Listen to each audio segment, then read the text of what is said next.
મારું નામ નિશાન છે। જેવી મારી ઉંમર 18 વર્ષની થઈ, મારા પિતાએ મને રૂમમાં બંધ કરી દીધો હતો। હવે મારી માતા દર રાત્રે તે રૂમમાં આવતી હતી અને મને પ્રેમથી જમાડતી હતી, જેના પછી હું તરત જ સૂઈ જતો। પણ જ્યારે મારી આંખ ખુલતી ત્યારે મને બહુ અજીબ લાગતું, જાણે મારા હાથ પગ સાંકળોથી બંધાયેલા હોય। એક દિવસ મેં બહાનું બનાવીને ભૂખ્યો જ સૂઈ ગયો। થોડીવાર પછી મારી સાથે કંઈક એવું થયું જેનાથી મારા હોશ ઉડી ગયા હતા। સવારમાં ઉઠ્યા પછી હું ખૂબ જ ફ્રેશ મહેસૂસ કરી રહ્યો હતો। આજે હું પૂરા 18 વર્ષનો થઈ ગયો હતો અને આજે મારો જન્મદિવસ હતો। હું મારા માતા પિતાનો એકમાત્ર અને લાડકો દીકરો હતો। મારા 18મા જન્મદિવસની તે સવાર મને આજે પણ સારી રીતે યાદ છે, જાણે એ ગઈકાલની જ વાત હોય। જ્યારે મારી આંખ ખુલી અને જેવી મારી મમ્મીને ખબર પડી કે હું જાગી ગયો છું, તે તરત જ નાસ્તો લઈને મારા રૂમમાં આવી ગઈ હતી અને તેમણે સૌથી પહેલાં મને જન્મદિવસની શુભકામનાઓ આપી હતી અને કહેવા લાગી કે બેટા, જલ્દી નાસ્તો કરીને તૈયાર થઈ જા, તારા પપ્પા નીચે તારી રાહ જોઈ રહ્યા છે, કારણ કે તેઓ પણ તને જન્મદિવસની શુભેચ્છા આપવા માંગે છે। હું ખુશ થઈ ગયો હતો। આ 18 વર્ષોમાં હજી સુધી મારો એવો કોઈ જન્મદિવસ ગયો ન હતો જેમાં મારા માતા પિતાએ મને સૌથી પહેલાં શુભેચ્છાઓ ન આપી હોય। હું તૈયાર થયા પછી જેવો નીચે ગયો તો જોયું કે ઘરમાં એક અજીબ હલચલ અને ખુશીનો માહોલ હતો અને મને એવું મહેસૂસ થઈ રહ્યું હતું જાણે હું દુનિયાનો સૌથી નસીબદાર દીકરો છું, જેને પોતાના માતા પિતાનો બાળપણથી જ આટલો પ્રેમ મળતો આવ્યો છે કે કદાચ આટલો પ્રેમ ક્યારેય કોઈ દીકરાને મળ્યો હશે। હું એવું નથી કહેતો કે મારા માતા પિતા આ દુનિયાના એવા માતા પિતા છે જે સૌથી વધુ માત્ર મને જ પ્રેમ કરે છે, પરંતુ હું તો એ પ્રાર્થના કરું છું કે દરેકને આવા માતા પિતા મળે જેવા મારા માતા પિતા છે। મારા કાકાજી, જેમને હું મારા પિતાજી કરતાં પણ વધારે ચાહતો હતો, સવારમાં તે પણ મારા નીચે આવવાની રાહ જોઈ રહ્યા હોય અને મને ગળે લગાવીને સૌથી પહેલાં મને જન્મદિવસની શુભેચ્છાઓ આપતા હતા। દર વખતની જેમ તે મારી નજીક આવ્યા અને મને ગળે લગાવતા બોલ્યા, મારા પ્યારા દીકરાને તેની જિંદગીની સૌથી સુંદર વર્ષગાંઠ ખૂબ ખૂબ મુબારક હો। હું બહુ ખુશ થયો હતો। હું મારા કાકાજીને બહુ પ્રેમ કરતો હતો। અમારી ફેમિલીમાં અમારા મમ્મી પપ્પા, હું, મારા કાકા કાકી અને તેમની 2 દીકરીઓ હતી। અમે બધા એકસાથે હેપી ફેમિલીની જેમ રહેતા હતા। મારા પપ્પા અને મારા કાકા પણ આસપાસમાં બહુ મોહબ્બત હતી। બંને ભાઈઓ વચ્ચે ક્યારેય મનમોટાવ થયો ન હતો। મેં દિલથી કાકાજીને થેન્ક યુ કહ્યું હતું। કાકાજીના હાથમાં એક બહુ જ સુંદર અને મોંઘી ઘડિયાળ હતી જે તેમણે ખાસ મારા માટે ખરીદી હતી। દર વર્ષે તે આવું જ કરતા હતા। સૌથી પહેલાં તે જ મને ગિફ્ટ આપતા હતા। મેં ખુશીથી તેમનો હાથ ચૂમી લીધો હતો અને કહ્યું હતું કે કાકા, યુ આર ધ બેસ્ટ કાકા ઇન ધ વર્લ્ડ। તમે દુનિયાના સૌથી સારા કાકા છો। મને લાગે છે કે તમારા જેવા કાકા તો આ દુનિયામાં કોઈના નહીં હોય। મેં જોયું છે કે આ દુનિયામાં કોઈ પણ પોતાના ભત્રીજાને એટલો પ્રેમ નથી કરતું જેટલો તમે મને કરો છો।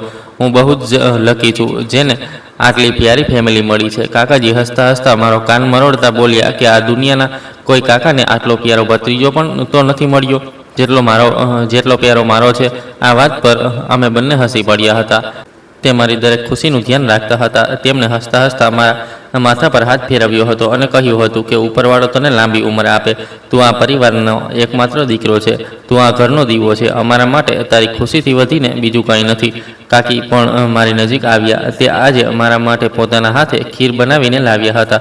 મમ્મીના હાથનો બનાવેલો નાસ્તો તો હું મારા રૂમમાં જ કરી ચૂક્યો હતો, એટલે મારું પેટ ભરાયેલું હતું। મેં તેમના હાથની બનાવેલી ખીરને બસ થોડીક જ ચાખી લીધી હતી જેથી તે ખુશ થઈ જાય। પપ્પાએ પણ મને ગળે લગાવીને શુભકામના આપી અને કાકાજીની બંને દીકરીઓ આન્યા અને છવીએ પણ મને જન્મદિવસની શુભકામના આપી હતી। હું તો તે લોકોને થેન્ક યુ બોલીને થાકી ચૂક્યો હતો। હવે બધા લોકો જલ્દી સાંજની ફંક્શન માટે તૈયાર થવા લાગી ગયા હતા, કારણ કે દર વર્ષે મારો જન્મદિવસ ખૂબ ધામધૂમથી મનાવવામાં આવતો હતો। શહેરના મોટા લોકોને આમંત્રિત કરવામાં આવતા હતા। આખું ઘર સજાવવામાં આવી રહ્યું હતું। મમ્મીએ નોકરોને કહીને મારી પસંદનું ખાવાનું બનાવડાવ્યું હતું। મેં જોયું કે આજે મારા પપ્પા કંઈક ખામોશ હતા। દર વખતે તે પણ મને જન્મદિવસ પર કોઈને કોઈ સ્પેશિયલ પ્રેઝન્ટેશન આપતા, પરંતુ આજે તો તેમણે મને માત્ર ગળે લગાવીને શુભકામના આપી હતી। મને આ વાતથી ફરિયાદ ન હતી કે તેમણે મને કોઈ પ્રેઝન્ટેશન ન આપ્યું, કારણ કે મારી જિંદગીમાં આટલો એસો આરામ, ખુશીઓ, સુકૂન જે કંઈ પણ હતું તે મારા પિતાજીને આભારી હતું। આ બધું તેમણે જ તો મને આપ્યું હતું। આજે મને પિતાજીના ચહેરા પર એક અજીબ પરેશાની નજર આવી રહી હતી અને કંઈક ફિકરની રેખાઓ પણ દેખાઈ રહી હતી જે મારી સમજથી બિલકુલ બહાર હતી। મારાથી રહેવાયું નહીં. તો હું પિતાજીની નજીક જઈને તેમની ખામોશીનું કારણ પૂછવા લાગ્યો. તો તેમણે બસ હળવું હસીને મારા માથા પર હાથ મૂકી દીધો હતો અને કહ્યું હતું કે કંઈ નહીં બેટા, બસ ઓફિસમાં થોડીક મૂંઝવણ છે, કામનું પ્રેશર વધારે છે અને થોડી તબિયત પણ ઠીક નથી, જેના કારણે થોડો પરેશાન છું. પણ તું પરેશાન ન થા, હું તને જોઈને ખુશ થઈ જાઉં છું. અને આજે તો તારો જન્મદિવસ છે. આજના દિવસે તો એમ પણ મારા બધા દુઃખ એક તરફ અને મારા દીકરાની ખુશીઓ એક તરફ. તું જા અને તારા જન્મદિવસની તૈયારી કર. મેં પપ્પાને કહ્યું હતું કે પપ્પા, તમારે પરેશાન થવાની જરૂર નથી. તમારો દીકરો જવાન થઈ રહ્યો છે. હું તમારો સહારો બનીશ. પપ્પા મારી વાત પર હસી દીધા હતા અને કહેવા લાગ્યા કે અચ્છા ચાલ, જઈને તૈયાર થઈ જા. થોડી વાર પછી મહેમાન આવવાના શરૂ થઈ જશે. તને ખબર છે ને કે દર વર્ષે તારા જન્મદિવસ પર ઘરમાં કેટલું મોટું ફંક્શન રાખવામાં આવે છે. અને આજે તો સ્પેશિયલી વધારે મહેમાન આવી રહ્યા છે, કારણ કે તું આજે પૂરા 18 વર્ષનો થઈ ગયો છે. સાંજનો સમય થયો હતો. ઘરને ખૂબ સુંદરતાથી સજાવવામાં આવ્યું હતું અને શહેરના મોટા બિઝનેસમેન, સંબંધીઓ, આસપડોશીઓ, મિત્રો બધાને આમંત્રિત કરવામાં આવ્યા હતા. હું મારા કપડાં પહેરીને બહુ ખુશ થયો હતો. હું મારા જન્મદિવસના દિવસે કંઈક વધારે જ સ્પેશિયલ ફીલ કરતો હતો. હું તૈયાર થઈને ચારે બાજુથી મળતી શુભેચ્છાઓ અને આશીર્વાદને એકઠા કરી રહ્યો હતો. પણ પછી અચાનક મેં જોયું કે પપ્પા અને કાકાજી ઘરના એક ખૂણામાં ઊભા હતા. તે બંને બહુ સિરિયસ અને કડક શબ્દોમાં કોઈ વાત કરી રહ્યા હતા. પહેલાં તો તે લોકો ઘણીવાર સુધી ધીમે ધીમે એકબીજા સાથે વાતો કરતા રહ્યા, પણ પછી તેમનો અવાજ તેજ થતો જઈ રહ્યો હતો અને પછી આ મામૂલી વાતચીતે એક મોટી દલીલનું રૂપ લઈ લીધું હતું. મેં તેમના કંઈક આ પ્રકારના શબ્દો સાંભળ્યા હતા જ્યારે કાકાજી પિતાજીને કહી રહ્યા હતા, સુનિલ ભૈયા, તમે હોશમાં તો છો? આ તમે શું કહી રહ્યા છો? તમે આ નિર્ણય નથી કરી શકતા. હું તમારા આ નિર્ણયથી સહમત નથી. હું આવું બિલકુલ પણ નહીં થવા દઉં. નિશાંત મારા માટે બિલકુલ મારા દીકરા જેવો છે. હું તેને મારો દીકરો માનું છું. હું તેને મારી સગી દીકરીઓથી પણ વધારે પ્રેમ કરું છું. કાકાજીની વાત સાંભળીને મારા પિતાજીનો ચહેરો ગુસ્સાથી એકદમ લાલ થઈ ગયો હતો અને તે કાકાજીની વાતને કાપતા ડાયરેક્ટ ગુસ્સાભર્યા શબ્દોમાં બોલ્યા હતા, જો અજય, નિશાંત મારો એકમાત્ર દીકરો છે. તેના માટે શું સારું છે અને શું સારું નથી તે હું સારી રીતે જાણું છું અને તેના બધા નિર્ણય કરવાનો હક પણ મને છે. તો આ વાતથી દૂર જ રહે. તે મારો દીકરો છે. હું તેની સાથે ચાહે જે કરું. તને મારા નિર્ણયોમાં દખલગીરી કરવાનો કોઈ હક નથી. બસ આ રીતે ધીમે ધીમે તે બંનેની વચ્ચેની દલીલબાજી વધતી જઈ રહી હતી અને હું હેરાનીથી અને ડરની સ્થિતિમાં તે બંનેને ધ્યાનથી જોઈ રહ્યો હતો.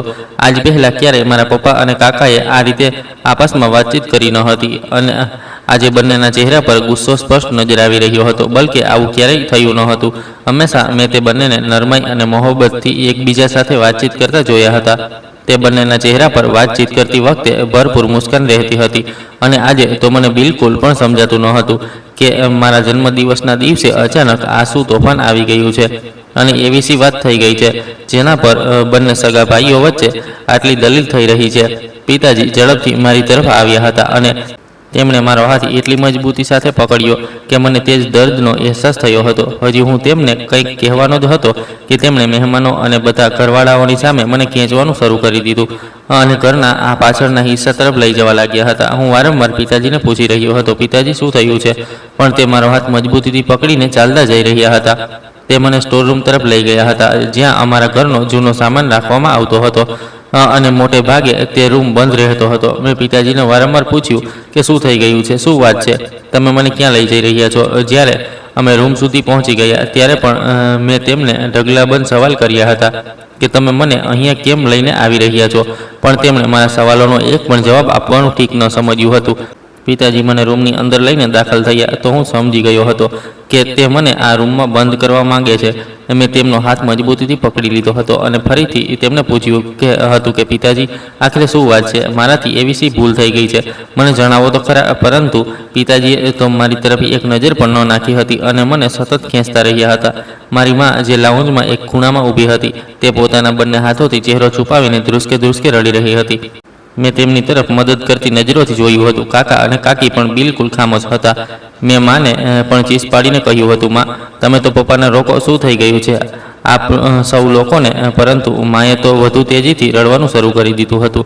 તેમણે તો આગળ વધીને પિતાજીને એક શબ્દ સુદ્ધા ન કહ્યું હતું અને ન તો મને બચાવવાની કોઈ કોશિશ કરી હતી. કાકાજીએ હિંમત કરી હતી અને જ્યારે પિતાજી મને રૂમમાં લઈને આવી ગયા હતા તો તેમણે પિતાજીનો રસ્તો રોકતા તેમનો હાથ પકડી લીધો હતો અને કહ્યું હતું, ભૈયા, ઉપરવાળાથી ડરો તમે પોતાના જ એકમાત્ર દીકરાને આ અંધારા રૂમમાં કેવી રીતે બંધ કરી શકો છો, જ્યાં દિવસના સમયે પણ અંધારું હોય છે? તમે પાગલ થઈ ગયા છો શું? પિતાજીએ એક જોરદાર ઝટકો કાકાજીને આપ્યો અને તેમનો હાથ પોતાના હાથમાંથી હટાવ્યો અને અત્યંત કડક શબ્દોમાં બોલ્યા કે તું ચૂપ કર અજય. હું જે કંઈ પણ કરી રહ્યો છું બિલકુલ વિચારી સમજીને અને પૂરા હોશો હવાસમાં કરી રહ્યો છું. તું મહેરબાની કરીને પોતાના રૂમમાં જતો રહે અને ખતમ કર આ ફંક્શન. બધા મહેમાનોને બોલ કે ખાવાનું ખાઈને પોતાના ઘરે જતા રહે. કાકાજી ખામોશ થઈ ગયા હતા અને રૂમની બહાર નીકળી ગયા હતા. પિતાજીએ મને આ જૂના અને અંધારા રૂમમાં ધક્કો મારી દીધો હતો અને બહારથી દરવાજાને સ્ટોપર લગાવીને તેના પર તાળું મારી દીધું હતું. રૂમમાં ઘોર અંધારું હતું અને એક અજીબ ગંધ ફેલાયેલી હતી. આ ગંધ કદાચ ઘણા દિવસોથી રૂમ બંધ રહેવાના કારણે આવી રહી હતી, અથવા તો આ રૂમમાં હાજર જૂના સામાનની ગંદકીથી અહીં મારો શ્વાસ રૂંઘાઈ રહ્યો હતો. મેં દરવાજાને પોતાના બંને હાથોથી જોરથી પીટવાનું શરૂ કરી દીધું. હવે મને રડવું આવી ગયું હતું. મેં રડતા રડતા ગીડગીડાવતા અવાજ દીધો, પિતાજી મને બહાર કાઢો. શું થઈ ગયું છે તમને? મને અહીં ડર લાગી રહ્યો છે. તમે લોકોને ખબર છે કે હું તમારો કેટલો લાડલો છું અને અહીં રહેવું બિલકુલ પણ સારું નથી લાગી રહ્યું. હું ક્યારેય પણ તમારા લોકો વિના નથી રહ્યો. પ્લીઝ મારા પર રહેમ ખાઓ પિતાજી.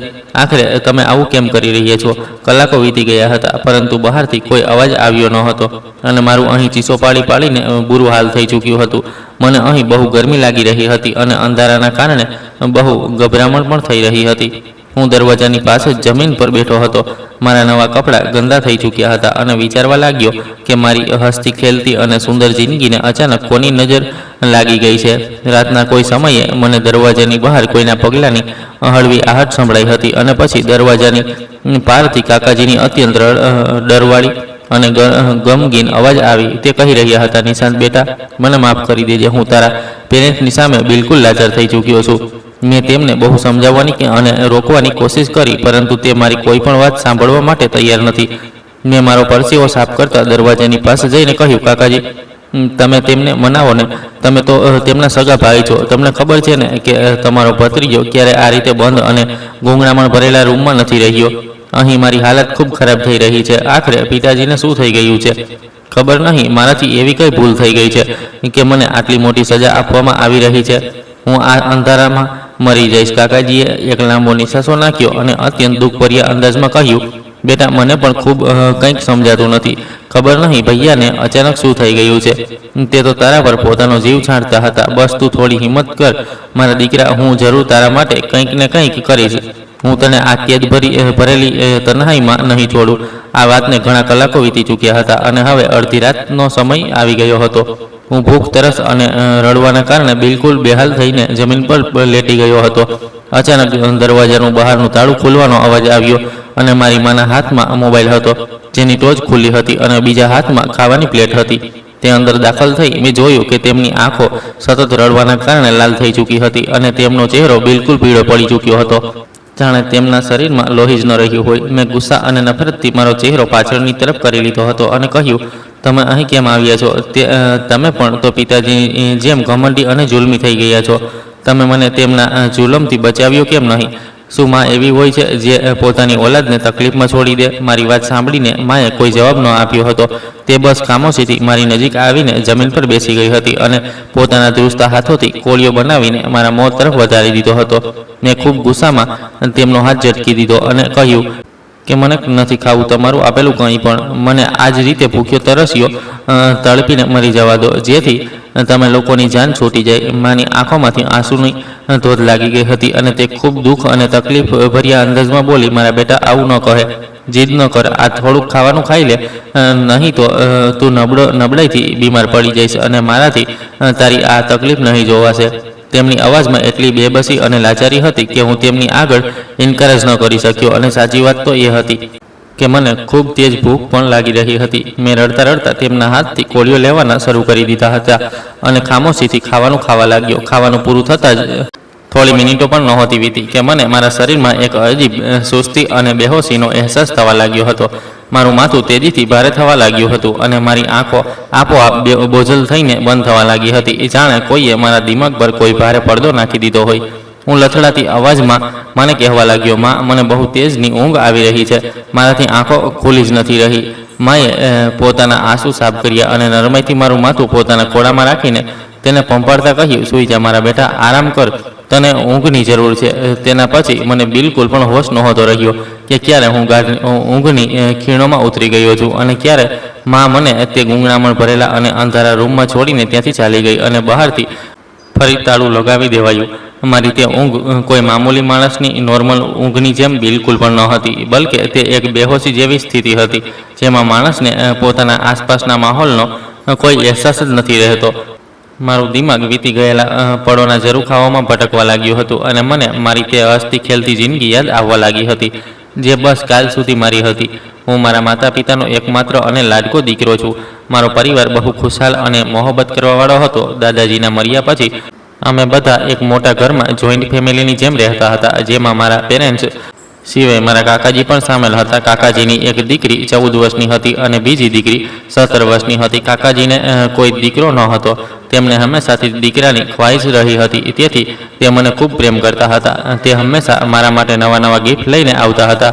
તેમની બંને દીકરીઓ પણ મને પોતાના સગા ભાઈની જેમ સમજતી હતી. કાકાજી મારી સાથે કાકાની જેમ નહીં પણ મોટા ભાઈની જેમ બિહેવ કરતા હતા. મને મારી આ જિંદગીમાં કોઈ પરેશાની ન હતી અને હું એક રાજકુમાર જેવી જિંદગી ગુજારી રહ્યો હતો ત્યાં સુધી કે મારા આ 18 વર્ષના જન્મદિવસનો એ મનહૂસ દિવસ આવી ગયો, જેણે મારી દુનિયા જ બદલી નાખી અને મારા પોતાના જ સગા પિતાએ મને આ અંધારા અને જૂના રૂમમાં કેદ કરી દીધો હતો. બીજી સવારે મારી આંખ ખુલી તો રૂમમાં હાજર આ નાના અને એકમાત્ર વેન્ટિલેટરમાંથી હળવો અને ધીમો ધીમો પ્રકાશ અંદર આવી રહ્યો હતો, જે આ વાતનો એલાન કરી રહ્યો હતો કે દિવસ નીકળી ચૂક્યો છે. મેં મોટી મુશ્કેલીથી જમીનથી ઉઠવાની કોશિશ કરી હતી કારણ કે મને મારા શરીરમાં નબળાઈ મહેસૂસ થઈ રહી હતી. તો મને એકદમ મહેસૂસ થયું કે મારા પૂરા શરીરના હાડકાં અને અંગે અંગમાં તેજ દર્દથી લહેર દોડી ગઈ છે. મારું માથું ભારે અને સૂન થઈ રહ્યું હતું, જાણે કોઈએ આખી રાત મારા માથા પર સતત હથોડા માર્યા હોય. મેં તકલીફથી તડપતા મારા હાથો તરફ જોયું તો મારા હોશ ઉડી ગયા કારણ કે મારી બંને કાંડાઓ અને પગ પર ખૂબ જ સાફ અને લાલ રંગના ઘસાવાના નિશાન હાજર હતા, જાણે આખી રાત મને કોઈએ ખૂબ જ મોટી અને ખરબચડી દોરીઓથી કે લોખંડની સાંકળોથી શક્તિ સાથે બાંધીને રાખ્યો હોય. હું બહુ ખરાબ રીતે ડરી ગયો હતો. તે દિવસ પછી આ મારો રોજનો રૂટીન બની ગયો હતો.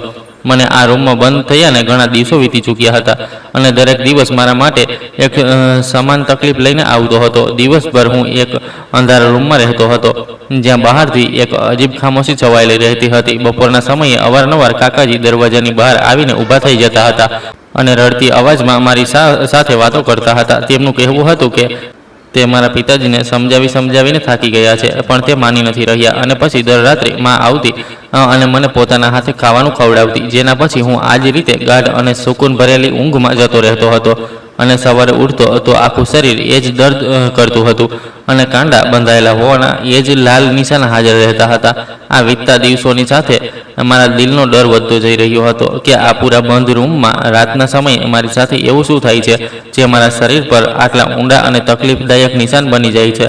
શું સાચે જ આ જૂના અને મનહૂસ રૂમમાં કોઈ ભૂત પ્રેત કે આત્મા છે જે રાત્રે મારા પર હુમલો કરે છે, અથવા તો મેં ખુદ જ ઊંઘની હાલતમાં પોતાને નુકસાન પહોંચાડવાનું શરૂ કરી દીધું છે? દિવસના સમયે જ્યારે હું રૂમના વેન્ટિલેટરની બિલકુલ નજીક જઈને ઊભો રહેતો તો મને બહારના હળવા અવાજો સંભળાતા હતા. એક દિવસ મેં વેન્ટિલેટરની પાસે ઊભા રહીને કાકાજીનો અવાજ સાંભળ્યો, જે ફોન પર કોઈ જૂના સંબંધી સાથે વાત કરી રહ્યા હતા.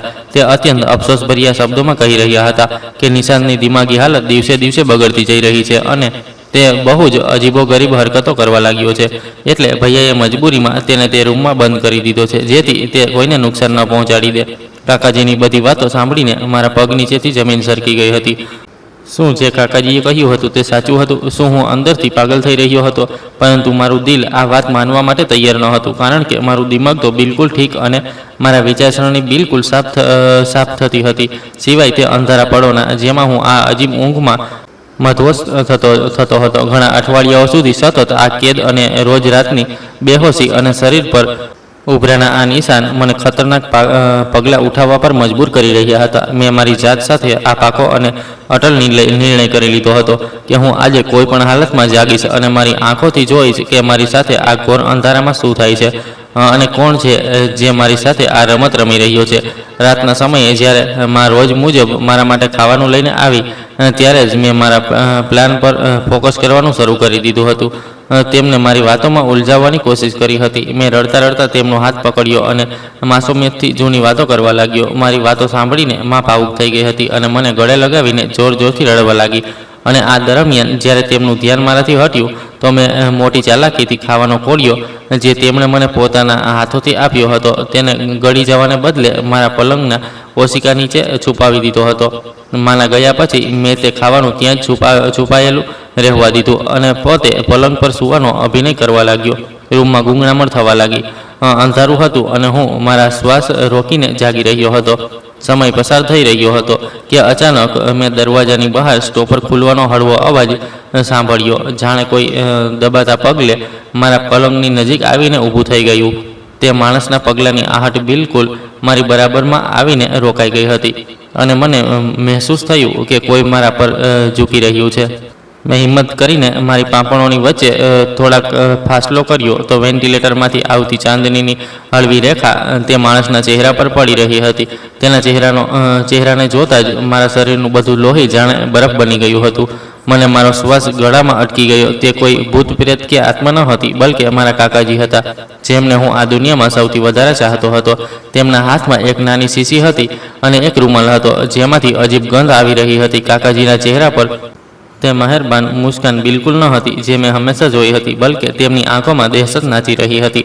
તેમનું તે ભયાનક રૂપ જોઈને મારું દિમાગ ખામોશ થઈ ગયું હતું અને મારા અંદર જાણે કંઈક તૂટી વિખેરાઈ ગયું હતું. કાકાજીએ આ શીશીનું ઢાંકણું ખોલ્યું અને તેમાં હાજર દવાના કેટલાક ટીપાં રૂમાલ પર ગબાડ્યા. તે બદબુ એટલી તેજ થઈ ગઈ કે મારું માથું ચકરાવા લાગ્યું અને મને ઉલટી આવવા લાગી. પરંતુ મેં મારી પૂરી હિંમતને એકઠી કરીને મારા શ્વાસોને મજબૂતીથી રોકી લીધા. કાકાજીએ તે ભીનો રૂમાલ મારા નાક અને મોંની બિલકુલ નજીક કરી દીધો અને થોડી વાર સુધી ત્યાં જ રોકી રાખ્યો. તે આ વાતની તસલ્લી કરવા માંગતા હતા કે હું આ દવાને પૂરી રીતે સૂંઘી લઉં અને ગાઢ બેહોશીમાં જતો રહું. જ્યારે તેમને આ વિશ્વાસ થઈ ગયો કે દવા પોતાનું કામ કરી ચૂકી છે તો તેમણે રૂમાલ હટાવી દીધો અને એક ખોફનાક મુસ્કાન તેમના હોઠો પર ઉભરી આવી. પછી તેમણે એક મોટી અને ખરબચડી દોરી કાઢી. પછી તેમણે બેદર્દીથી મારા બંને હાથોને ખાટલાના પાયાઓની સાથે બાંધવાનું શરૂ કરી દીધું. તે દોરી મારા કાંડાઓને ખરાબ રીતે છોલી રહી હતી અને મને તેજ દર્દ થઈ રહ્યું હતું, પરંતુ મેં મારા હોઠોને મારા દાંતોની વચ્ચે દબાવી દીધા હતા જેથી મારા મોંમાંથી કોઈ અવાજ ન નીકળી જાય. તે મને બાંધતા ધીમી અવાજમાં પણ ઝેરી અવાજમાં પોતાની જાત સાથે બબડાવી રહ્યા હતા. સુનિલભાઈ અને ભાભીએ શું વિચાર્યું હતું કે તે તને આ અંધારા રૂમમાં છુપાવીને મારી નજરોથી બચાવી લેશે, પરંતુ તે બેવકૂફ એ નથી જાણતા કે મારી પહોંચથી કોઈ નથી બચી શકતું. બસ થોડા દિવસો વધુ અને પછી તું હંમેશા માટે આ અંધારા રૂમનો હિસ્સો બની જઈશ અને કોઈને કાનોકાન ખબર પણ નહીં હોય. તેમના શબ્દોથી તો મને ડર લાગવા લાગ્યો હતો અને મારું દિલ કરી રહ્યું હતું કે હું ચીસો પાડીને તેમને પૂછું કે તે મારી સાથે આવો જુલમ કેમ કરી રહ્યા છે, પરંતુ હું બેબસ હતો. અચાનક રૂમની બહારથી કોઈ ભારે વસ્તુના પડવાનો અવાજ આવ્યો. આ અચાનક પેદા થનારા શોરથી કાકાજી ખરાબ રીતે ચોંકી ઉઠ્યા હતા અને તેમના હાથમાંથી તે શીશી છૂટતા બચી હતી. તેમણે ગભરાઈને દરવાજા તરફ જોયું અને તેમના માથા પર પરસેવાના ટીમ્પા ચમકવા લાગ્યા. બહારથી પગલાંની આહટ સંભળાઈ રહી હતી, જાણે કોઈ આ રૂમ તરફ જ આવી રહ્યું હોય. કાકાજીની તે નફરત પળોમાં બદલાઈ ગઈ અને તેમણે જલ્દીથી દોરીને ત્યાં જ છોડી દીધી અને જલ્દીમાં રૂમનો દરવાજો ખોલીને બહાર અંતરામાં ગાયબ થઈ ગયા. તેમના ગયા પછી મેં એક લાંબો શ્વાસ લીધો, પરંતુ મારું આખું અસ્તિત્વ હજી સુધી આઘાત અને ડરથી ધ્રુજી રહ્યું હતું. તે પગલાંની આહટ પણ થોડીવાર પછી ગાયબ થઈ ગઈ, પરંતુ આ બધું મારા દિમાગમાં બહુ બધી મૂંઝવણ પેદા કરી ગયું હતું. આખરે તે શોર કઈ વસ્તુનો હતો અને તે કોણ હતું જેના પગલાંની આહટ સાંભળીને કાકાજી આટલા વધારે ડરી ગયા હતા અને ભાગી ગયા હતા. બાકીની આખી રાત મેં આ કન્ફ્યુઝન અને તકલીફમાં જાગતા પસાર કરી દીધી હતી. મારા હાથ બંધાયેલા હતા અને કાંડાઓ પર દોરીના ઘસારાથી તેજ બળતરા થઈ રહી હતી, પરંતુ શારીરિક તકલીફ કરતાં વધારે મને માનસિક આઘાત મારી રહ્યો હતો, જે કાકાજીનો અસલી ચહેરો જોયા પછી મને લાગ્યો હતો. હું સતત જ વિચારી રહ્યો હતો કે આખરે આ બધાનું શું કારણ છે. મારાથી એવી કઈ ભૂલ થઈ ગઈ જેની સજા આટલી મોટી આપવામાં આવી રહી છે. જે કાકાજી મારી એક છીંક પર આખા ઘરને માથે લઈ લેતા હતા, જે મારા માટે દુનિયાભરની ખુશીઓ એકઠી કરી લાવવાના દાવા કરતા હતા, તે અચાનક મારા જીવના દુશ્મન કેવી રીતે બની ગયા. તેમના તે શબ્દો વારંવાર મારા દિમાગમાં ગૂંજી રહ્યા હતા કે હું હંમેશા માટે આ અંધારાનો હિસ્સો બની જઈશ. મને કંઈ સમજાતું ન હતું કે આ ઘરની 4 દિવાલોમાં એવો કયો ઊંડો રાજ છુપાયેલો છે જેની ભેટ મને ચડાવવામાં આવી રહ્યો છે, અને મારા માતા પિતા શું તે પણ આ બધા જુલમનો હિસ્સો છે? કારણ કે આ રાત મારી જિંદગીની સૌથી કઠિન અને ભયાનક રાત હતી, જેણે મારા દરેક સંબંધ પરથી ભરોસો ઉઠાવી દીધો હતો. બીજી સવારે જ્યારે વેન્ટિલેટરમાંથી પ્રકાશ અંદર આવ્યો તો મારું શરીર દર્દથી તૂટી રહ્યું હતું, પરંતુ મારું દિમાગ એટલું સાફ અને જાગેલું હતું કે મને દરેક વસ્તુ બહારથી આવતા પ્રકાશ કરતાં વધારે સાફ નજર આવી રહી હતી. મને એ ખબર પડી ચૂકી હતી કે માં જે ખાવાનું મને ખવડાવે છે, તેના પછી જે બેહોશી મારા પર ચઢે છે, તે ખરેખર મને કાકાજીની દવાની ખરાબ અસરથી બચાવે છે. પરંતુ મારા દિલમાં હજી પણ એ ડર બાકી હતો કે ક્યાંક તે ખાવાનું મને પરમેનન્ટલી કોઈ નુકસાન તો ન પહોંચાડી દે, અથવા ક્યાંક જે વાતની મારું દિલ ગવાહી આપી રહ્યું છે તે સાચી પણ છે કે નહીં. પરંતુ હું મારા માતા પિતા પર શક નહોતો કરી શકતો. મેં વિચાર્યું કે કાકાજીનો અસલી ચહેરો તો જોઈ લીધો હતો, પણ હવે હું મારા પેરેન્ટ્સના રીતિ રિવાજોને પણ અજમાવવા માંગતો હતો. મેં આ નિર્ણય કર્યો કે હું આગામી થોડા દિવસો સુધી માના હાથનું લાવેલું ખાવાનું બિલકુલ નહીં ખાવું અને તેને ઓશિકા નીચે જ છુપાવતો રહીશ, જેથી જોઉં કે આ દવા વિના મારા શરીર પર શું અસર પડે છે. રાત્રે જ્યારે રોજની જેમ માં ખાવાનું લઈને આવી તો તેમનો ચહેરો પહેલાં કરતાં પણ વધારે ઉતરેલો અને ગરમીથી ભીંજાયેલો લાગી રહ્યો હતો. મેં તેમની સાથે નજર નહોતી મેળવી અને ખામોશીથી તેમના આપેલા કોડિયા મોંમાં મૂકીને ગળી જવાને બદલે છુપાવતો રહ્યો. માં મારી ખામોશીને, મારી નફરત સમજીને ઉદાસ થઈ ગઈ અને મારા માથા પર હાથ ફેરવતી રડતી ત્યાંથી ચાલી ગઈ. મેં તે બધું ખાવાનું પલંગની ચાદરમાં લપેટીને એક તરફ મૂકી દીધું અને જાગીને રાતની રાહ જોવા લાગ્યો. તે રાત અને તેના પછી આવનારી 2 રાતો મેં એ જ તકલીફમાં પસાર કરી દીધી. હું કાકાજીની તે દવા સૂંઘવાનો અભિનય કરતો રહ્યો અને તે મને બાંધીને ચાલ્યા જતા. તે રાતોમાં પણ હું સાવધાન રહેતો હતો અને બહાર થોડી પણ આહટ થતાં ચોંકી જતો, જાણે તેમને કોઈનો ડર હોય. પરંતુ ખાવાનું ખાવા અને આ દવાની અસર ન થવાના કારણે મારા શરીરે ખતરનાક હદ સુધી તૂટફૂટનો શિકાર થવાનું શરૂ કરી દીધું હતું. ત્રીજા દિવસે મને ખૂબ ગભરામણ અને જીવ ગભરાવા લાગ્યો હતો. મને લાગ્યું કે મારો જીવ નીકળી જશે. મારું આખું શરીર એક અજીબ તાવથી તપી રહ્યું હતું અને પગ ખરાબ રીતે ધ્રુજી રહ્યા હતા. મને ચારે બાજુ ભયાનક ચહેરા નજર આવવા લાગ્યા અને મારું દિલ એટલી તેજીથી ધડકી રહ્યું હતું કે છાતીમાં દર્દ થવા લાગ્યું. તે સમયે મને આ કડવી અને સચ્ચી હકીકત પૂરી રીતે સમજાઈ ગઈ હતી કે માના લાવેલા આ ખાવામાં જરૂર કોઈ એવો કેમિકલ હાજર થતો હતો જે કાકાજીની દવાને બેઅસર કરતો હતો. મારા માતા પિતાની આ કેદનો હેતુ મને એકલો કરવાનો હરગીઝ ન હતો, બલકે આ ખુલ્લી દુનિયામાં ફરનારા આ વરુથી બચાવવાનો હતો, જે મોહબ્બતનો વેશ ઓઢીને મારા જીવ અને મારા દિમાગનો દુશ્મન બનેલો હતો. મારી હાલત એટલી ગંભીર થઈ રહી હતી કે હું જમીન પર પડ્યો દર્દથી તડપી રહ્યો હતો અને મારા મોંમાંથી ફીણ નીકળવા લાગ્યા હતા. મને મારી જાત પર અને મારી બેવકૂફી પર બહુ ગુસ્સો આવી રહ્યો હતો કે મેં પોતાનાઓની મોહબ્બતને જુલમ સમજીને તે દવા ખાવાનું કેમ છોડી દીધું, જેના પર મારો બચાવ હતો. તે જ બપોરે જ્યારે મારા દર્દમાં થોડી કમી થઈ તો હું બેહોશીની હાલતમાં દરવાજાની નજીક પડ્યો હતો. મને બહારથી પિતાજી અને માનો ધીમો પણ કરાતો અવાજ સંભળાયો. એવું લાગી રહ્યું હતું કે કાકાજી ઘરે નથી અને તે બંને મારી હાલત પર વાત કરી રહ્યા છે. માં સતત રડતા પિતાજીને કહી રહી હતી, સુનિલ, મારા દીકરાની આ હાલત હવે મારાથી નથી જોવાતી. તે દિવસે દિવસે સુકાઈને કાંટા જેવો થતો જઈ રહ્યો છે અને તેની આંખોની નીચે કાળા કુંડાળા પડી ગયા છે. આપણે તેને હોસ્પિટલ લઈ જઈશું. આપણે તે જુલ્મીનો મુકાબલો કરીશું. આખરે તે આપણા દીકરાને મારી નાખશે. પિતાજીની અવાજ પણ રડતી હતી અને તે બહુ લાચારીથી કહી રહ્યા હતા, તું સમજે કેમ નથી? તે બહુ જ તાકાતવર અને ચાલાક માણસ છે. જો અમે જરા પણ તેને જાણ થવા દીધી તો તેને પાગલખાને મોકલી દેશે અથવા કોઈ એવું પગલું ઉઠાવશે કે અમે નિશાનને હંમેશા માટે ગુમાવી દઈશું. પિતાજી આગળ બોલ્યા, ડૉક્ટરે જે રીતે અમને બતાવી છે તે નિશાંતને તેની દવાની અસરથી બચાવી રહી છે અને આપણે ધીરજ રાખવાની છે. આ કેદમાંથી પોતાના દીકરાને કાઢીને કોઈ બીજો હલ કાઢવો પડશે. બસ ઉપરવાળા માટે હોંસલો રાખ અને તેને રાત્રે તે દવાવાળું ખાવાનું ખવડાવતી રહે, જેથી તે પોતાના કાકાજીના ઝેરથી બચેલો રહે. પિતાજી અને માની આ દર્દભરી વાતચીત સાંભળીને મારા દિલ પર પડેલો પડદો ઉઠી ગયો હતો અને મારી આખી આંખોમાંથી મોહબ્બતના આંસુ વહેવા લાગ્યા હતા. હું રડતા બસ સાંજની રાહ જોવા લાગ્યો, જ્યારે માં ખાવાનું લઈને આવે અને હું તેમના પગમાં પડીને તેમની માફી માંગી શકું. શાંત થવા આવી ગઈ હતી. મારું દિલ એક અજીબ બેકરારીથી ધબકવા લાગ્યું હતું. જેવું દરવાજાનું ભારે તાળું ખુલ્યું અને માં ખાવાની ટ્રે હાથમાં લઈને અંદર દાખલ થઈ. તો હું તેજીથી આગળ વધ્યો અને તેમના પગમાં પડીને ધ્રુસકે ધ્રુસકે રડવા લાગ્યો. મેં તેમના બંને હાથ મારા ચહેરા પર રાખી લીધા અને રડતા રડતા તેમની માફી માંગવા લાગ્યો કે હું કેટલો નાદાન હતો, જે તમારી આટલી મોટી કુરબાની અને ખામોશ મોહબ્બતને જુલમ સમજતો રહ્યો. મારા હાથ પણ ખરાબ રીતે ધ્રુજી રહ્યા હતા. તેમણે રડતા રડતા મને ગળે લગાવી લીધો હતો અને મારા માથાને ચૂમતા બોલી, મારા બેટા, એક મા માટે આનાથી મોટી તકલીફ કોઈ નથી હોઈ શકતી કે તે પોતાની ઓલાદને કેદખાના જેવા રૂમમાં એકલો તડપતો જુએ, પણ અમારી પાસે આના સિવાય બીજો કોઈ રસ્તો જ નહોતો બચ્યો. મેં માને પૂછ્યું, જ્યારે તમે અને પિતાજી કાકાની આ ઘૃણાસ્પદ ષડયંત્ર વિશે જાણી ચૂક્યા હતા, તો તમે લોકોએ મને ક્યાંક દૂર કેમ ન મોકલી દીધો અથવા પોલીસને કેમ ન બોલાવી? માએ ગહેરો અને ઠંડો નિસાસો નાખ્યો અને ધીમી અવાજમાં મને તે કડવી હકીકત જણાવી, જેણે મારા રૂવાડા ઊભા કરી દીધા હતા. માએ મને જણાવ્યું કે એક રાત્રે તારા પિતાજી પાણી પીવા માટે ઉઠ્યા હતા, તો તેમણે તારા કાકાજીને કોઈ ગુંડા મવાલી માણસ સાથે વાત કરતા સાંભળ્યા હતા.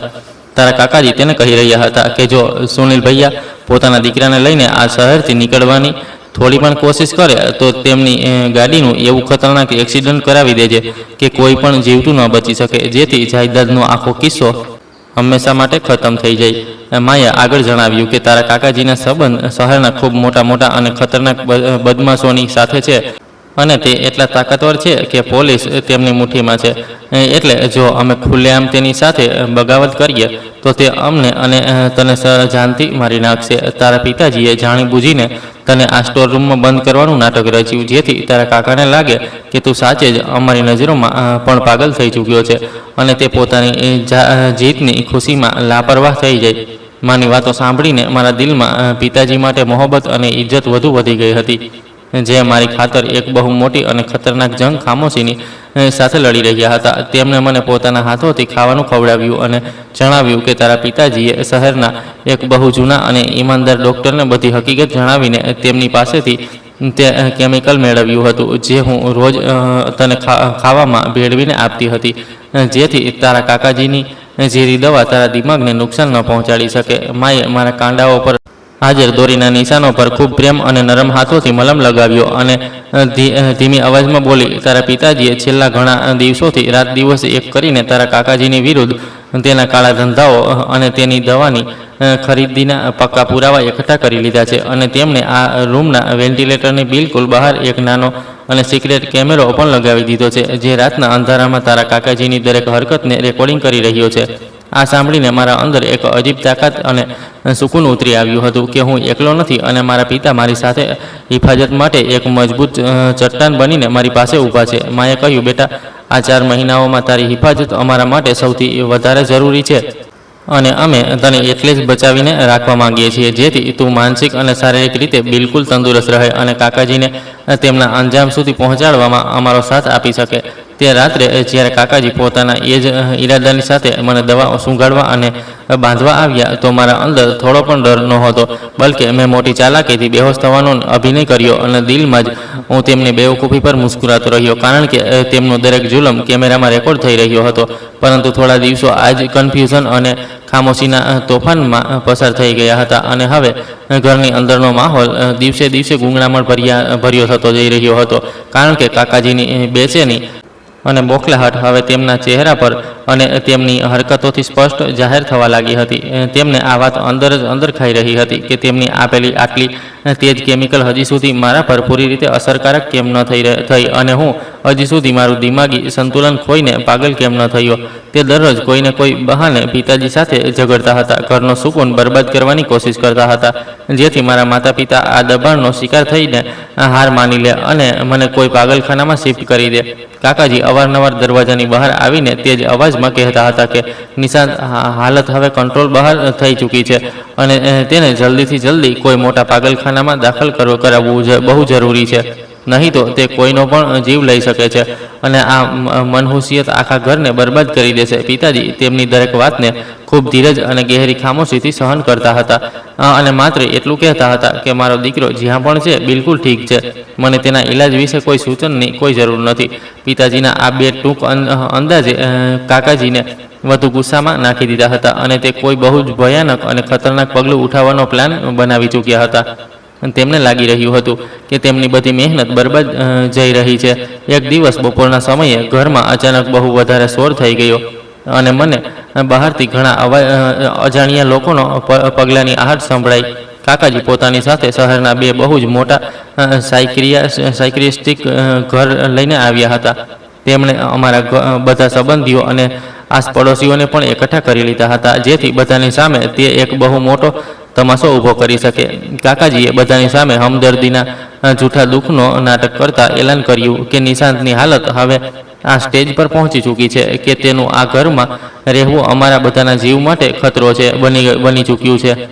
એટલે મેં ડૉક્ટરોને બોલાવ્યા છે, જેથી તે નિશાંતનો પ્રોપર ચેકઅપ કરીને તેને કાયદાકીય રીતે પાગલ સાબિત કરી દે અને અમે તેને કોઈ મેન્ટલ હોસ્પિટલમાં એડમિટ કરી શકીએ. પિતાજીએ પહેલાં તો આ વાતને સખ્તીથી ના પાડી, પણ જ્યારે સંબંધીઓ અને આસપડોશીઓ કાકાજીની હામાં હા મિલાવી દીધી અને પિતાજી પર દબાણ નાખ્યું, તો તેમણે મજબૂરીમાં એક ગહેરી અને મતલબ ભરેલી મુસ્કાન સાથે તે ડૉક્ટરોને મારા રૂમમાં જવાની પરમિશન આપી દીધી હતી અને પોતે પણ તેમની સાથે ચાલી પડ્યા હતા. દરવાજો ખુલ્યો તો કાકાજી અને પિતાજી રૂમની અંદર દાખલ થયા તો મેં જોયું કે કાકાજીના ચહેરા પર એક ઝેરી મુસ્કાન હતી, કારણ કે તેમને પૂરી રીતે ખાતરી હતી કે આટલા મહિનાઓની કેદ, એકલતા અને તેમની આપેલી દવાની સતત અસરથી મારી હાલત હવે સુધી કોઈ જંગલી જાનવર જેવી થઈ ચૂકી હશે અને હું ડૉક્ટરને જોતા જ ચીસો પાડવાનું શરૂ કરી દઈશ. પરંતુ જ્યારે તેમણે મને જોયો તો તેમના પગ ત્યાં જ જમીન પર જામી ગયા હતા અને તેમની આંખો હેરાની અને આઘાતથી ફાટી રહી ગઈ હતી. હું બિલકુલ સાફ સુથરા કપડામાં હતો, બિલકુલ સુકૂનભર્યા અંદાજમાં પલંગની ચાદરને ઠીક કરતો તેના પર બેઠો હતો અને મારા ચહેરા પર ડરનો કોઈ નામ નિશાન સીધા નહોતો. ડૉક્ટરે એક એક કરીને મારી પાસે અલગ અલગ અને બહુ જ સિરિયસ સવાલ પૂછવાના શરૂ કરી દીધા હતા, જેથી તે મારી માનસિક સ્થિતિ, મારી યાદશક્તિ અને મારા વિચારવાની સમજવાની સ્થિતિનો બારીકાઈથી અંદાજ લગાવી શકે. મેં તેમના દરેક સવાલનો ખૂબ સમજદારી અને અકલમંદીથી જવાબ આપ્યો હતો અને તેમને જણાવ્યું હતું કે હું બિલકુલ ઠીક છું અને મને અહીં માત્ર એટલે રાખવામાં આવ્યો છે જેથી હું દુનિયાના શોર બકોરથી દૂર રહીને મારી કિતાબો વાંચી શકું અને મારા પેરેન્ટ્સની આજ્ઞાનું પાલન કરી શકું. મારી વાતચીતના અંદાજ, મારા ચહેરાના એક્સપ્રેશન અને મારી આંખોની ચમક જોઈને તે બંને સાયક્રિસ્ટિક ખૂબ જ ઇમ્પ્રેસ થયા હતા અને તેમણે લગભગ અડધા કલાકની કઠિન તપાસ પછી બહાર જઈને બધાની સામે આ એલાન કરી દીધું કે આ છોકરો માનસિક અને શારીરિક રીતે 100% નોર્મલ અને સ્વસ્થ છે. તેમાં પાગલપન કે કોઈ પણ પ્રકારની માનસિક બીમારીનો એક પણ લક્ષણ હાજર નથી અને તેને જબરદસ્તી પાગલ સાબિત કરવાની કોશિશ કરવી સરાસર જુલમ છે. આ નિર્ણય સાંભળતા જ કાકાજીના પગ નીચેથી જમીન સરકી ગઈ હતી અને તેમનો ચહેરો તે જ ગુસ્સાથી કાળો પડી ગયો હતો. જ્યારે ત્યાં હાજર બધા લોકો કાકાજીને હેરાની અને શંકાની નજરોથી જોવા લાગ્યા કે તે આખરે એક આટલા સ્વસ્થ અને સમજદાર છોકરાને પાગલ કેમ સાબિત કરવા માંગે છે. આ ઇન્સલ્ટ પછી કાકાજી પૂરી રીતે પોતાના હોશ ખોઈ બેઠા હતા. તેમને પાગલપન અને દરીનગીનો એક ભયાનક દોરો પડી ચૂક્યો હતો. તેમની પાસે હવે કોઈ રસ્તો નહોતો બચ્યો અને તે કોઈ પણ કિંમત પર મને તબાહ કરવાની કસમ ખાઈ ચૂક્યા હતા. રાતના પાછલા સમયે જ્યારે આખા ઘર પર મોત જેવી ખામોશી છવાયેલી હતી, ત્યારે મારા રૂમનો દરવાજો તેજી અને દરીનગીથી ખુલ્યો અને કાકાજી અંદર દાખલ થયા. તેમની આંખો લોહીની જેમ લાલ થઈ રહી હતી અને તેમના ચહેરા પર એક શેતાન જેવી વહેશત નાચી રહી હતી. તેમના હાથમાં નાની શીશી અને રૂમાલ નહોતો, બલકે અસલી લોખંડની મોટી અને ભારે સાંકળો હતી, જેના છેડા પર લોખંડના તેજ કાંટા પણ લાગેલા હતા. તે આજે રાત્રે મને ખામોશીથી બેહોશ નહોતા કરવા માંગતા, બલકે તે મને આ લોખંડની સાંકળોથી આ કદર બેદર્દીથી બાંધીને શારીરિક અને માનસિક પીડાનું નિશાન બનાવવાની ઈચ્છા રાખતા હતા, જેથી હું દર્દ અને તકલીફમાં સાચે જ મારું દિમાગી સંતુલન ખોઈ બેસું અને સવારે જ્યારે લોકો મને જુએ તો મારા વહેતા લોહી અને મારા જખમો પર અને મારી ચીસોને મારું પાગલપન સમજે અને મને પાગલખાનામાં મોકલવા માટે મજબૂર થઈ જાય. કાકાજી એક શિકારીની જેમ મારી તરફ વધ્યા અને તેમણે તે ભારે સાંકળ મારા પગની તરફ ઉછાળી, જેની ઠંડક અને ખોફનાક વજનથી મારી આત્મા સુધી ધ્રુજી ગઈ હતી અને મારા ગળામાંથી એક દબાયેલી ચીસ નીકળી ગઈ. મેં ડરથી પાછળ દિવાલ તરફ હટવાની કોશિશ કરી તો તેમણે મોટી બેદર્દી અને બેરહેમીની સાથે મારા વાળને મજબૂતીથી પોતાની મુઠ્ઠીમાં જકડી લીધા અને ગુર્રાયેલી અવાજમાં બોલ્યા કે આજે તારો એ બુઝદિલ બાપ પણ તને મારી આ સાંકળોથી નહીં બચાવી શકે. તું મારા બધા પ્લાન માટીમાં મિલાવી દીધા, પરંતુ આજે રાત્રે તું તારા હોશો હવાસ હંમેશા માટે ખોઈ દઈશ અને સવાર સુધી તારી હાલત એવી થઈ જશે કે તું ખુદ મોતની ભીખ માંગીશ. હું દર્દથી ખરાબ રીતે તડપવા લાગ્યો અને તેમણે સાંકળ મારા હાથો પર જોરથી લપેટવાની શરૂ કરી દીધી હતી. મારું શરીર તકલીફથી ચૂર થઈ રહ્યું હતું અને મને લાગી રહ્યું હતું કે મારા હાડકાં તૂટી જશે. પરંતુ આના પહેલાં કે તે કોઈ બીજો વાર કરે, અચાનક મારા રૂમનો દરવાજો એક જોરદાર ધમાકાથી ખુલ્યો અને પિતાજી પોતાની સાથે મહોલ્લાના આસપડોશીઓને લઈને અને વિસ્તારના પોલીસ ઇન્સ્પેક્ટર અને ઘણા કોન્સ્ટેબલોને લઈને તોફાનની જેમ અંદર દાખલ થઈ ગયા હતા. પિતાજીની આંખોમાં બાપનો સ્વાભિમાન ઝળકી રહ્યો હતો, જે પોતાના દીકરાનો જીવ બચાવવા માટે કોઈ પણ હદ સુધી જઈ શકતા હતા. પોલીસવાળાઓએ તેજીથી આગળ વધીને કાકાજીને દબોચી લીધા અને તેમના હાથોથી તે લોખંડની સાંકળો છીનવીને દૂર જમીન પર ફેંકી દીધી. કાકાજી આ અચાનક અને આશાથી અલગ હરકત પર ખરાબ રીતે બોખલાઈ ગયા હતા અને ચીસો પાડીને બધાને ગુમરાહ કરવાની નકામ કોશિશ કરવા લાગ્યા કે તે તો મારા પર પાગલ અને જંગલી છોકરાને કાબૂ કરવા માટે આવ્યા હતા. તેમનું કહેવું હતું કારણ કે નિશાંત પોતાને મારવાની કોશિશ કરી રહ્યો હતો અને આ સાંકળો મારી હિફાજત માટે હતી. પરંતુ પિતાજીએ ગુસ્સા અને ગર્જનાવાળા શબ્દોમાં તેમને ખામોશ કરાવી દીધા હતા અને પોતાના હાથમાં હાજર એક મોટી ફાઇલ અને એક પેનડ્રાઈવ પોલીસ ઇન્સ્પેક્ટરના હવાલે કરી દીધી. પિતાજીએ ત્યાં હાજર બધા લોકોની સામે બોલવાનું શરૂ કર્યું કે છેલ્લા ઘણા મહિનાઓથી મારો આ સગો અને દીકરા જેવો ભાઈ જાયદાદની હવસમાં અંધો થઈને મારા માસૂમ અને સ્વસ્થ દીકરાને ખોટી દવાઓ સૂંઘાડી રહ્યો હતો. તેને પાગલ કરવાનું ઘૃણાસ્પદ ષડયંત્ર કરી રહ્યો હતો અને જ્યારે તેને આમાં કોઈ કામયાબી ન મળી અને તેના લાવેલા ડૉક્ટરે પણ તેની હકીકત બેનકાબ કરી દીધી, તો તેણે એક દરિંદાનું રૂપ ધારણ કરીને મારા દીકરાને શારીરિક રીતે લાચાર કરવા માટે તેને તકલીફ આપવામાં આવી ગયો, જેથી બધી જાયદાદ તેના અને તેની દીકરીઓના નામ થઈ શકે. પિતાજીએ વેન્ટિલેટરમાં છુપાયેલા આ સિક્રેટ કેમેરા તરફ ઇશારો કર્યો. આ કેમેરાએ છેલ્લા ઘણા દિવસોથી કાકાજીની દર રાતની તે દરિંદગી અને ષડયંત્રને મોટી ખામોશીથી સલામત રાખ્યું છે અને આ ફાઇલમાં આ બધા ગેરકાનૂની અને ઝેરી કેમિકલ્સના લેબોરેટરી રિપોર્ટ અને તેના બધા ક્રિમિનલ મિત્રોના ગુનો કબૂલ કરવાના નિવેદન પણ હાજર છે, જે તેમણે પૈસાના લાલચ અને પોલીસના ડરથી ઓકી દીધા છે.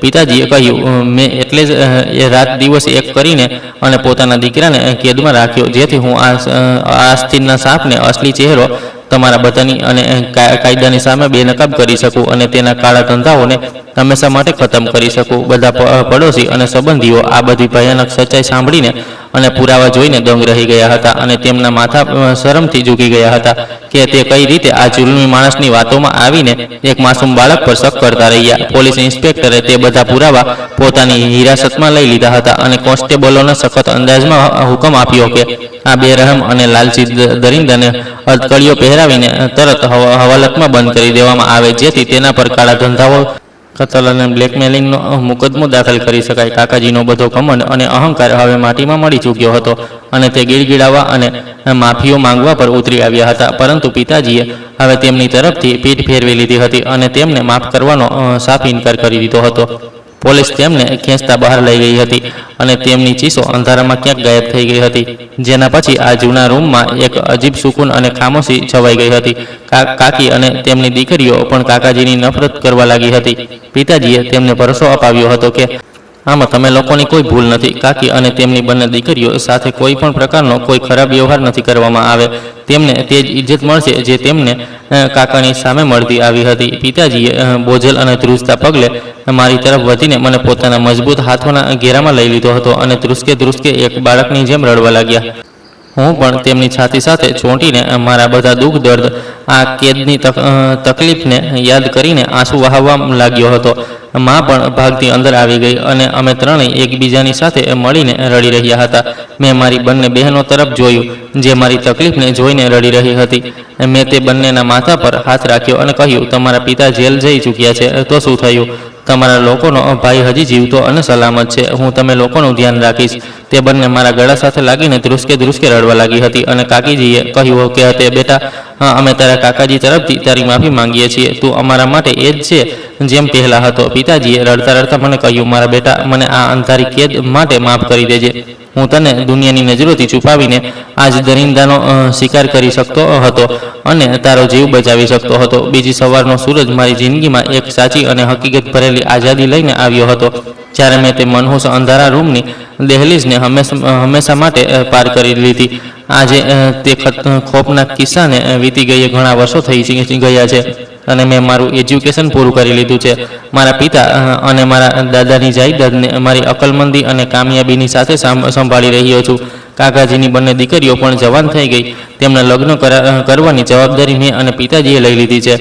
અમે તેમના માટે સારા સંબંધો જોઈ રહ્યા છીએ. તેમની બંને દીકરીઓ પોતાના પિતાને મળવા માટે ક્યારેય નથી જતી. તેમનું કહેવું છે કે અમે અમારા પિતા સાથે કોઈ સંબંધ રાખવા નથી માંગતી.